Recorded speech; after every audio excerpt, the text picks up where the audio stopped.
Star Bravo Delta Echo here. Today I'm going to be putting in a couple dual band 2 meter 70 centimeter antennas onto the truck. So I've got myself here a couple lip mounts with NMO mounts on them, and a couple of dual band tram, what are they here, 1180s I think. Yeah, tram 1180 dual band antenna. Putting one on there for the dual band transmitting receive antenna for the 2 meter and 70 centimeter radios, and the other one is going to be for receiving antenna for scanner. So the first thing I obviously noticed is these NMO mounts aren't sealed, which is odd because they are advertised as for vehicle mounting. So first thing I'm going to do here is I'm going to go and just give them all a nice healthy coating of liquid tape, 2 coats, and hopefully that'll keep it all nice and clean and tidied up. At least they're I don't even know, brass I guess, I don't know, it doesn't look like gold plating, could be though, kind of dull for gold. But yeah, with the liquid tape on there, it should seal it up pretty good. And so yeah, we're going to go ahead and mount this onto the truck. What to do is give the factory bracket a little bit of a bend to it, as you can see the difference here. That's mostly because the contour of the vehicle, the way the panels are all molded and everything, it's not going to sit level when it's attached to the vehicle. So what would happen is I'd have an antenna that hangs over away from the fender of the vehicle, and I'd like to have it more or less straight up and down. So a little bit of a bend on the bench vise. I'm going to pry it with the screwdriver a little bit and put a little bit of a bend in it. Should do nicely to keep the antenna fully vertical. Apparently these things are supposed to be stainless steel. I sure as hell hope so, because otherwise they're going to rust like crap. It does look like stainless though, so they should be okay. Yeah, so I'm going to go ahead and first thing we're going to do is we're going to have to pre-drill holes on the side where we're going to mount it. And where I've decided I'm going to mount this guy is up over here towards the hinge. You can see on the side of the fender here, this is only single, back here is only a single sheet of steel, and it flexes pretty good. Where up here it's nice and solid. So we're going to mount it up just past where this gap is here. And I'm going to give it a little bit of height. Unfortunately I got this stupid lip here, so I'm going to have to put a washer in there behind there to space that third hole a bit. Hopefully it should give it enough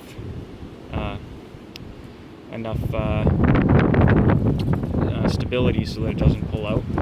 And you can see with the bend, it's pretty straight, so we should have a fairly level antenna once this is installed. So the first thing we're going to do is going to figure out exactly how high I have to mount this here, and I'm going to mark the center hole. Actually, it'd probably be easier to mark this hole, and basically it's going to be a pivot. So we'll mark it, and I'll set the screw in lightly and pivot this until the antenna is more or less vertical, straight up and down. Mark the other hole, and we can drill and set the screws into the bracket and clamp it down, and hopefully attach the antenna to it, and it will stay in place. Got one screw in, so we got a pivot point. Now what I'm going to do is just stick the antenna on top until the wind dies down, obviously, because that's just going to make it insanely difficult. Should have picked a better day other than a mild windstorm to try to put this thing on, but didn't. So I'm just going to put it on here and eyeball it and just rotate the plate until the antenna looks like it's straight up vertical as opposed to hanging forward or back. And then at that point I'll take the Sharpie again and mark those 2 holes, pre-drill, and sink in the last couple screws, and then we should be pretty much ready to start putting this antenna on this mount. So now we've got the first mount installed, 3 screws, NMO is installed, it's nice and secure. Last thing to do is just to go over here and install the antenna, like so.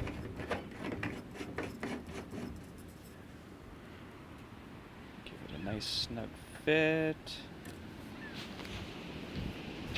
Fairly level, nice and straight. Not leaning out past the vehicle.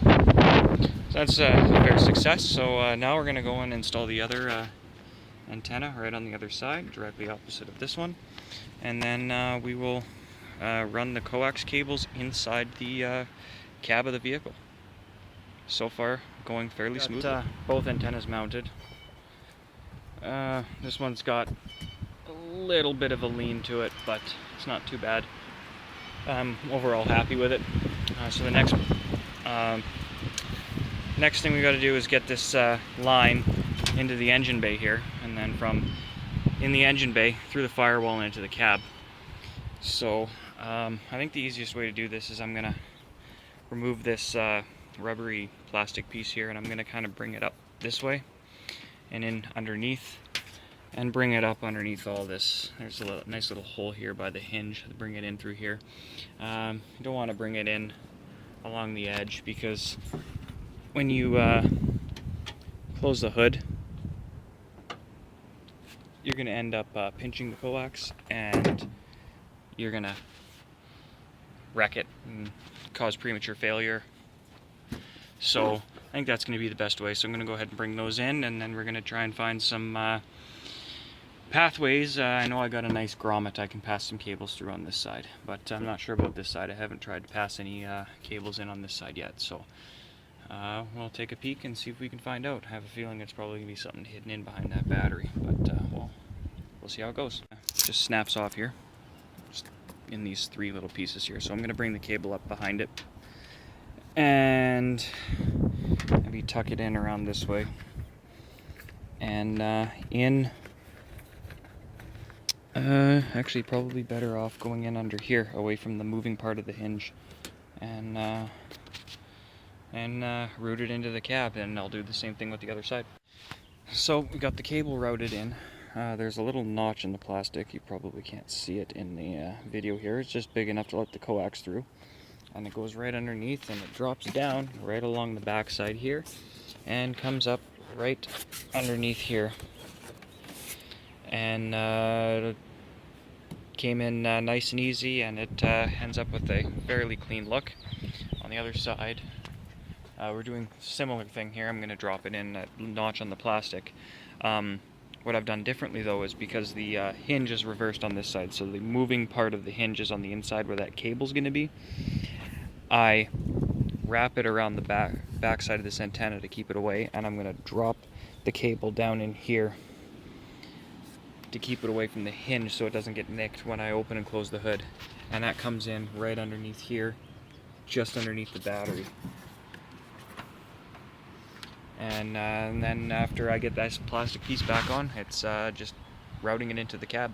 After lots of struggling, turns out that the antenna on this side is going to have to come straight through, in through the grommet here, along with the antenna on this side. Wasn't able to find anything on the passenger side for bringing in cables through the firewall. There very well could be something in there, but nothing that I could locate that was easily accessible. So this was fun. Let's see if we can see it under here. So I had to remove the grommet so that I could pull it and stretch it to get it through. And now that both cables are through, I've got to try and get the grommet back into the hole here on the firewall, which should be interesting to say the least. But I got both cables into the cab, and then I'll have to route them up underneath here somewhere and over to the center where I'm going to be installing the rest of the radios. So almost there. Not quite. This the firewall thing is always the most entertaining part of trying to do this kind of thing. So I got the cables run nice and tidy up underneath. Don't mind that. Most of that's just what it looks like from the factory. And all hidden and coiled up right there. So the next step, once I get the radios in, will be obviously trim those down, get rid of the extra, so I can terminate them at the radio. So there you have it. Mobile antenna, one on either side, nice and neat. I just got to get a little bit of wire loom to loom the cable that goes over top of the engine there. They go down through the grommet in here.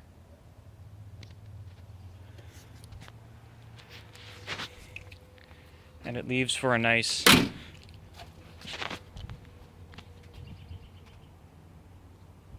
quite simple, elegant look. Everything's nice and neat, all hidden. The only thing that's visible on the outside are the cables just up at the top, running from the outside of the engine compartment to the mounts. So this is Victor Echo 4, Bravo Delta Echo, signing off until next time. Have a good night. And just because we can, here's a view from the driver's seat with the two brand new antennas installed. The antenna on the left here, on the driver's side, is going to be for the 2 meter and 70 centimeter radio. So that'll be transmit antenna. The one over here on the passenger side on the right, that one's going to be a receive only antenna, and maybe more or less serve as a backup antenna in case something gets damaged on the other side. Close proximity to the AM/FM antenna, but because it's primarily going to be used as a receive only for the scanner, unless I need to use it in emergency for a transmit antenna, there shouldn't be any issues.